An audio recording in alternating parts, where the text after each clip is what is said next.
जो कन्नौज का जो किला है राजा जयचंद का, उनकी बेटी, आपको जानते ही होंगे, संयोगिता उनकी बेटी थी। तो उनकी बेटी पे भी एक ये जो माता खेमकली का मंदिर है, गौरी शंकर के जस्ट पास में ही खेमकली का मंदिर है ये। तो वहाँ पे ये आस्था जुड़ी है कि संयोगिता जो राजा जयचंद की पुत्री थी, वो यहाँ पे आके और पूजा करती थी इस मंदिर में। तो आइए दिखाते हैं आपको। काफी पुराना मंदिर है ये, काफी पुराना नहीं, मतलब कई सालों पुराना बोल सकते हैं इसको, कई सालों पुराना ये मंदिर है। इसका निर्माण बहुत साल पहले हुआ हो गया था, जब राजा जयचंद यहाँ के राजा थे।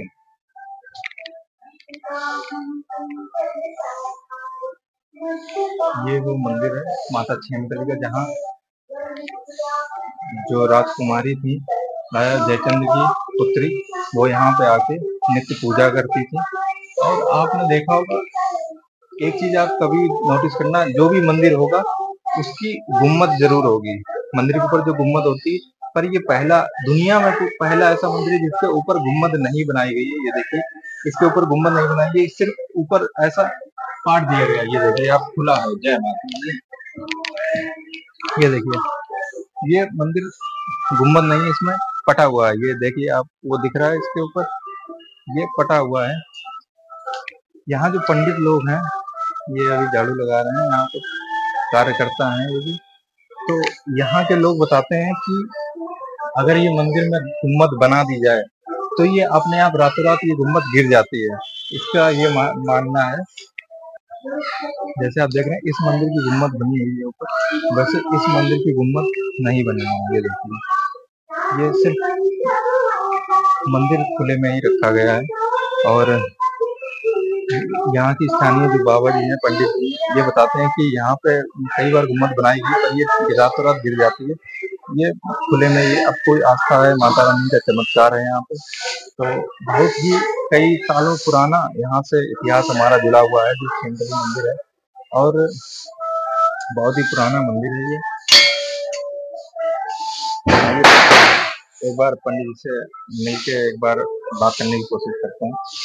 पंडित जी से आज मिलके पूछते हैं, पंडित जी कितने साल पुराना मंदिर है ये? अरे साल नहीं, दूसरे युग का है। दूसरे युग का? हाँ। द्वापर त्रेता युग? त्रेता युग। त्रेता युग से कई साल पुराना मंदिर है। राजा बेन की पुत्री है। राजा बेन की पुत्री? राजा बेन जो है त्रेता हुई। अच्छा अच्छा।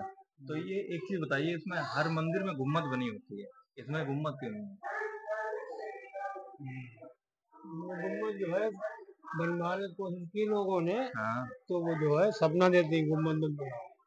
अच्छा, गिरवा देते थे, गिर जाती थी अपने आप ही। हाँ, हाँ, कई लोगों ने बताया ये। तो यहाँ जो ये राजा जयचंद थे, इनकी पुत्री भी यहाँ पूजा करती थी, सुना है? जो भी राजा रहे, जयचंद ने इससे पहले जो है हाँ। प्रतिभान रहे, वो मलखान रहे, हर्षवर्धन, जयवर्धन, जितने भी राजा सबने पूजा की। अच्छा ये अच्छा। राजा लोगों की देवी। अच्छा अच्छा। कई साल, कई युगों पहले की ये देवी है। तो आपने पंडित जी के जुबानी सुन ली कि यहाँ पे जो भी मंदिर बनवाता है, मंदिर के ऊपर जो गुम्बद बनवाता है इस टाइप की, वो गुम्बद सफल नहीं होती है। उसको दर्शन रात में उसको सपना आ जाता है और वो गिरवा देती है, माता रानी खुद गिरा देती हैं। बाकी हर जगह आप देख सकते हैं गुम्बद है, पर इस मंदिर में गुम्बद नहीं है। ये एक रहस्य है, ये माता रानी की कृपा है, ये माता रानी का आशीर्वाद है कि ये माता खुले में ही बैठना पसंद कर रही हैं, ऐसा लगता है। बाकी ये भैया एक्सरसाइज कर रहे हैं, ये देखिए।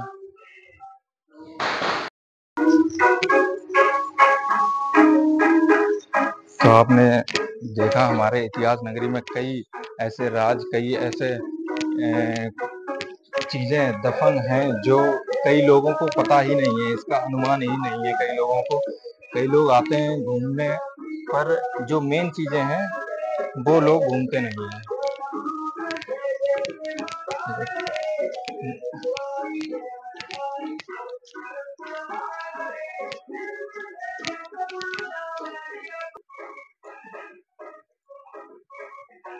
गाइस, ये भैया एक्सरसाइज कर रहे हैं, दंगल करते हैं, ये दंगल में हिस्सा लेते हैं, अखाड़े में।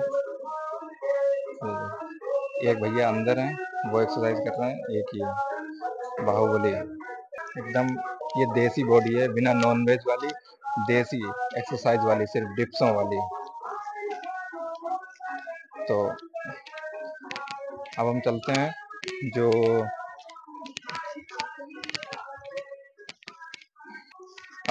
जो राजा जयचंद्र का किला था, किला की ओर। जो हम राजा जयचंद्र जिस किले में रहते थे, उस किले जो भी टीला बन चुका है, वहाँ चलते हैं अभी हम, और आपको वहाँ के दर्शन कराते हैं कि वो टीला कैसा था, कितना बड़ा भवन था उनका। तो अभी चलते हैं। अभी हम आए हैं राजा जयचंद्र के किले पे, जहाँ वो रहते थे। ये देखिए, ये उनका किला है जो मिट्टी के ढेर में तब्दील हो गया है। अभी हम इस पे चढ़ाई कर रहे हैं, अभी हम इस पे चढ़ने की कोशिश कर रहे हैं। ये कई हजारों लाखों साल पुराना जो ये मिट्टी बन गया है, जो इनका महल था, पूरा धंस चुका है आज। कभी इसमें राजा महाराजा, घोड़े, हाथी घोड़े, कुछ ना कुछ सब आते रहते थे इस पे। कहाँ राजकुमार, राजकुमारी, वो दुनिया ही अलग थी। पर अब हम आ चुके हैं इतने ऊपर, हम आ चुके हैं बहुत ही ऊपर चढ़ाई। अब आपको दिखाते हैं, ये आप देख रहे होंगे, ये आपको ईंटें दिखाई पड़ रहे होंगे, मिट्टी। ये दीवारों के अवशेष हैं जो बिना सीमेंट, बिना सलिया के टिके रहते थे बरसों, और आज भी वैसे ही जिंदा सबूत दे रहे हैं अपना। अब तो ये पूरा जंगल हो चुका है। ये देखिए,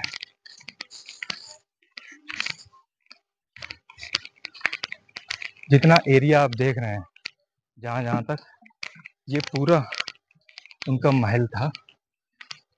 और वो दूर देख रहे हैं, वो टंकी दिखाई पड़ रही है पानी की, वहां पे नदी वहां पहुंच चुकी है। बल्कि ये जो गौरी शंकर का मंदिर आप देख रहे हैं, ये टीला दिखाई पड़ रहा है, मंदिर का झंडा दिख रहा है, यहाँ पे मंदिर, और जस्ट इसके दीवार से चिपके ही यहाँ पे नदी निकलती थी। तो कई लोग नाव पार करके भी इस, तब वो मंदिर नहीं था, जब राजा जयचंद्र के किले के आसपास ही अराउंड कुछ होगा, तो उसके आसपास ही ये मंदिर का निर्माण हुआ, जब ये किला खत्म हो गया था।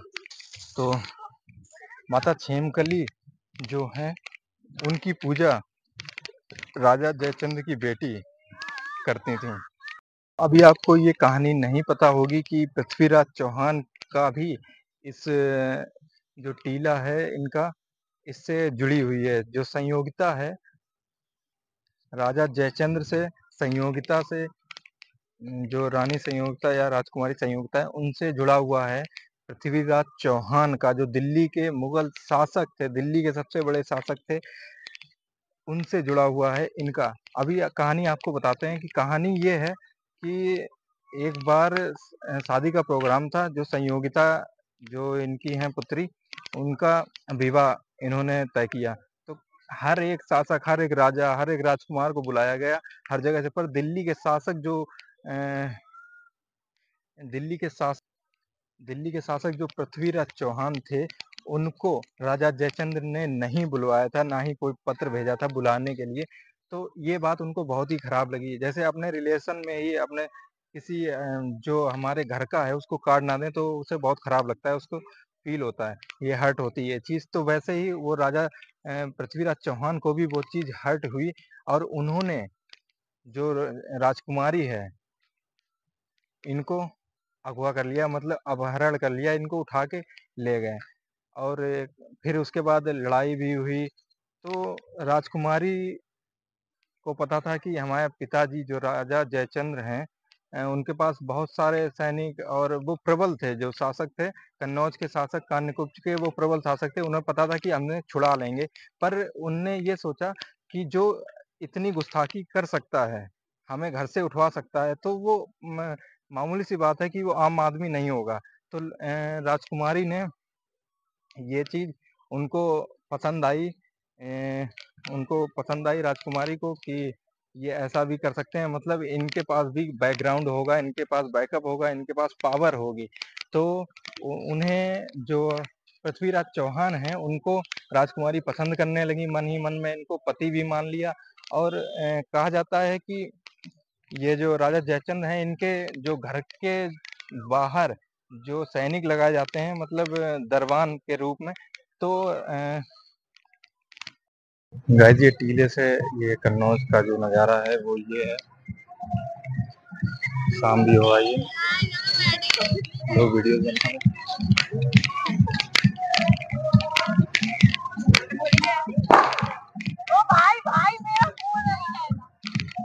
ये बच्चे पतंग उड़ा रहे हैं, कई लोग यहाँ पे आके शाम को बैठते हैं, ये बकरियां चर रही हैं। बहुत सारे लोग यहाँ पे अपना टाइम स्पेंड करने आते हैं इस टीले पे। अभी जो इनका रहस्य है वो यहीं पे दब चुका है। और ये जो प्रतिमा आप देख रहे हैं ये वाली, ये अभी बाहर से दिखाएं चल के आपको, जो राजा जयचंद थे उनकी प्रतिमा है, प्रतिमा बनी है ये। काफी ऊंचा महल था और जो रह गया आज इसका सिर्फ नाम रह गया है, बाकी खूबियाँ इसमें सब मिट्टी में दब चुकी हैं। हमारा कन्नौज जो है काफी ऊंचा बसा हुआ है। ये देखिए घर आप देख सकते हैं, बहुत ही ऊंचे ऊंचे बनाए हुए हैं।